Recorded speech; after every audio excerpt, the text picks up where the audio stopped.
Wallabies and All Blacks, folks. Bledisloe, #1, and it's the All Blacks Rugby Championship champions. Bledisloe retained. Bonus point win at the MCG in front of 83,000 people.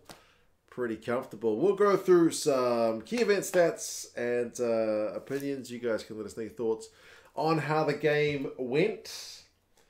It seems a bit all doom and gloom for the Aussies, doesn't it? Because big scoreline, injuries.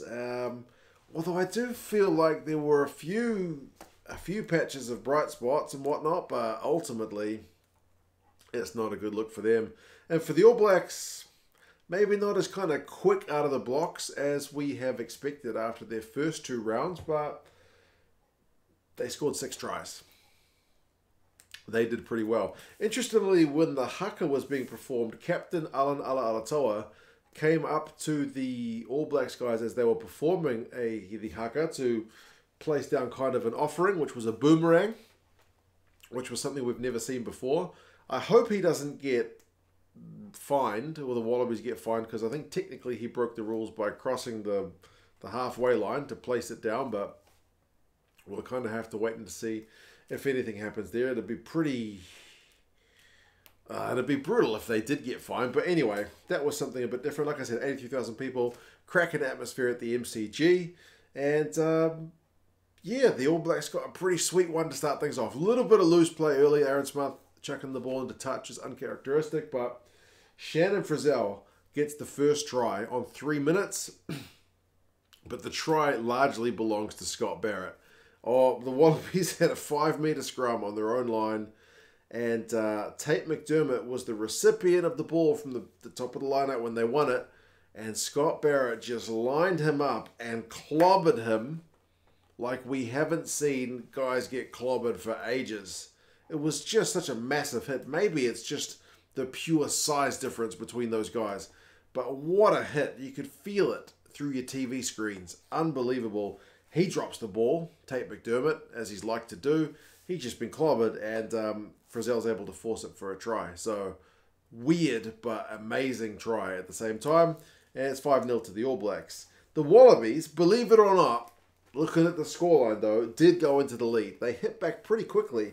Nawaqantiawase, who looks like the answer for their right wing vacancy at the moment. He had a good performance for them in their last game, despite their loss. Had another good performance tonight. He gets a line break. He can't quite beat Bodie for pace, which he'll be a little bit disappointed about because he's a fair bit younger than Bodie. But yeah, he set the Wallabies up for some good field position. And a few of their guys went close. McDermott went close. Valetini went close. They got it out to Koroibete, who went close out on the left wing. But they ruled that his forearm had touched the whitewash before he was able to get the ball down, which was correct. Rico with the covering tackle, I think it was, for that one. But they went back to look at how close Valetini got to the line and ruled that he did get it down. I guess it's that kind of single motion, because he was initially short, single motion to place it down. I saw some people saying that he propelled himself with his knees. Either way, they give the try, and the Wallabies go into the lead. However, that try was in the 7th minute, and that is the final points the Wallabies will score all night. And generally speaking, 7 points is not enough to beat the All Blacks, funnily enough. It wasn't like end of the game for the Wallabies, though. I would hate to be too hard on them and say that was the end, because like as the All Blacks were getting some momentum, they had some key moments. Like Koroibete put a big hit on Mark Talia to kind of get revenge maybe for that Scotty Barrett hit earlier on his teammate. And the Wallabies won a penalty at the breakdown. So a big kind of shift in momentum. Savia conceded a penalty at the breakdown. And the Wallabies, on the back of that, and the Wallabies had a chance to extend their lead. A relatively straightforward penalty, pretty much straight out in front. A little bit of distance on it, but very kickable for Carter Gordon. And he pushes it wide. So that one's pretty disappointing. Like, there was a lot of pressure on him in his first Test match start after having impressed from the bench. Eddie had said, Eddie Jones, starting's a different thing, and starting is a different thing. So maybe a little bit of the occasion got toward Carter Gordon. I'm sure he'll learn from it, but he missed a pretty straightforward shot, which is unfortunate. Later on, the All Blacks conceded another penalty at the breakdown. That was Rico kind of getting in the way of Scotty Barrett having a big carry. Ended up kind of sealing off his own breakdown. And then the Wallabies mistouch. It's Carter Gordon again, I think, with that one. So, yeah, too many errors. Too many kind of basic, kind of fundamental errors. Then Kerevi gives away a penalty for blocking Beauden Barrett's run after he's put a dink through. So there's a lot of penalties conceded both ways. The best kind of individual play maybe in that middle stanza of the first half is the Petaia and Kellaway kind of line break from their own half. So that was pretty slick, but nothing came from it in terms of the scoreboard. Eventually, the All Blacks did set themselves up with some pretty sweet field position on 23 minutes. They had a 5-metre line out, went through a bunch of phases, and then Marika Koroibete, as offside as you get, pounces on some loose All Blacks ball without getting himself back onside. So it's as cynical as it gets. From that penalty, Mark Talia taps it and goes over for potentially a try, you think. But then the TMO goes back to check his tap and rules that he has incorrectly tapped it. He's not tapped it properly. He's basically not tapped it at all. He just picked it up, dropped it, picked it up and run with it. So it ends up being a big-time let-off and a scrum for the Wallabies. They're able to kind of clear. However, costly for the Wallabies as they go back to look at the Koroibete cynical play and he gets yellow carded for it. I mean, the ref says 12 for Kerevi, but he means Koroibete, and Koroibete is the guy to go off. So Koroibete goes off. Koroibete goes off. Yes, it is Koroibete. He goes off, and the All Blacks have got a chance to punish the yellow card. Initially, they can't, though. The Wallabies were holding on for ages. I mean, eventually the pressure told. There was a 5-metre line out, and eventually Taylor goes over. But the All Blacks had gone close for a wee while, and the Wallabies had done well to hold them out. So that's what I'm saying. Like, it's not all doom and gloom. With the man down, the Wallabies looked all right holding on defence for a while.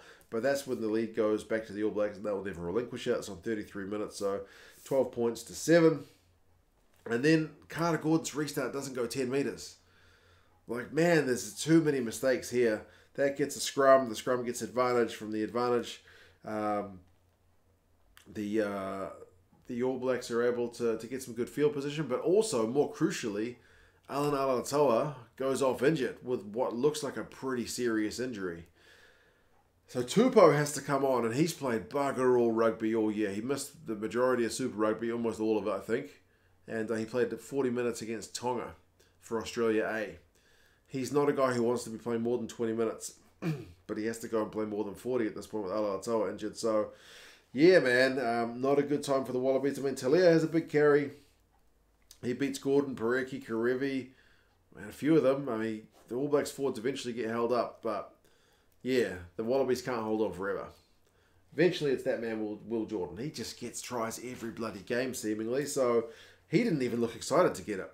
It was more like he finished off a team move and was disappointed he didn't get to do some kind of individual brilliance, but they'd gone like 20 phases, the All Blacks. So, yeah, Geordie Barrett, Mo'unga with the tip pass, Will Jordan with the step. He still had to finish it. It was pretty good, but maybe by his own standards, not good enough. Nice try. 19 points to 7 at halftime. The All Blacks have had 65% possession. The Wallabies are living off scraps, man. 37% territory, 35% possession. They've made 151 tackles to the All Blacks 79. And they've coughed up more ball than the All Blacks and conceded one more penalty than the All Blacks and had one yellow card. So it's the kind of same old story with the Wallabies, but the scoreline's not insurmountable at halftime. Second half, the Wallabies start hot on attack, and they continue to attack for how long? For ages. For ages. The All Blacks don't get out of their half for pretty much, I want to say like the first 20 minutes of that second half. Pretty much. Like, I looked up the stat at one point, and it said second half territory was 97% Wallabies. They were just camped in the All Blacks half, but do you think they could score? No. They must have gone for touch 3 times and just couldn't get it. A couple of maul turnovers. Ari Savia got a turnover on Uelese. Yeah, they had the momentum. They couldn't get it. And then all the time, Tupou's gone down multiple times injured. He eventually gets subbed on 57 minutes, and it should have been earlier. And as he's getting subbed, he gets yellow carded because he's gone in for a tackle without lifting his arms. I don't know if he could lift his arms because he was injured, but it's a shoulder charge on Laulala. So he gets yellow carded for that. So the Wallabies are back down to man.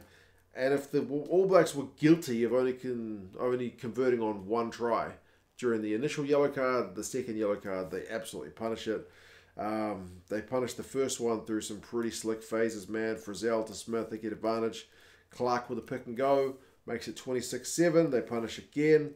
This time it's Slipper who's had to go to tight head prop, where he played a little bit of time last year. He gets penalised at the scrum. And then Will Jordan with a step and offload to Talia, 31-7.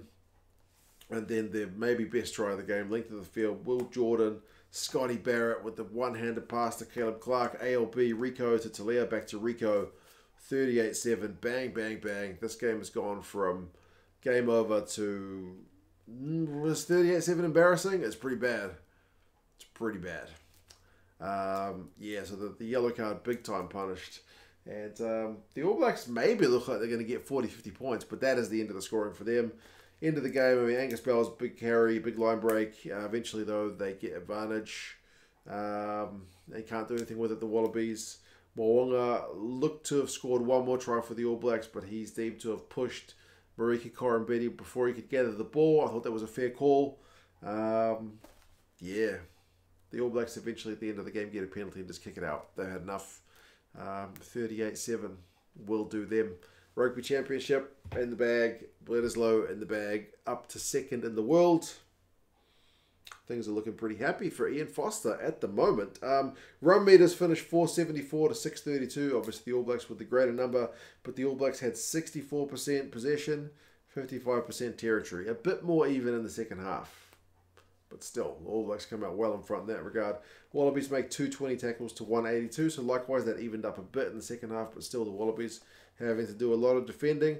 And 16 turnovers conceded to 9. If you've only got 38% possession, how are you conceding so many more turnovers? Penalties conceded 11-7. 11 by the All Blacks. That'll be one area potentially where they will look to improve, but... yeah, man, ultimately they had the Wallabies at 6s and 7s when they were having to chase the game at the end of that one. Even if they didn't kind of go on after that 67th minute try to put them even more to the sword in the last 13 minutes. But still, I think they'll be pretty satisfied, even if there were some even patches in the game.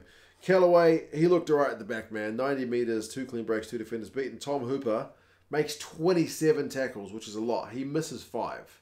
But a lot of the Wallabies guys called to make a lot of tackles. Papali'i makes 23 out of 23. I seem to remember him shutting down one of the Aussie Mauls as well, so good effort from him. Talia, a try assist, 125 metres, 5 clean breaks, 8 defenders beaten. Scotty Barrett was everywhere. Will Jordan gets a try again. Codie Taylor was everywhere in the first half. All Blacks are looking good, folks. In a World Cup year, this is happy days. You guys let us know your thoughts. All Blacks 38-7. Next week's game over here in NZ. Do you see the Wallabies doing something different, or do you think it's going to be more of the same?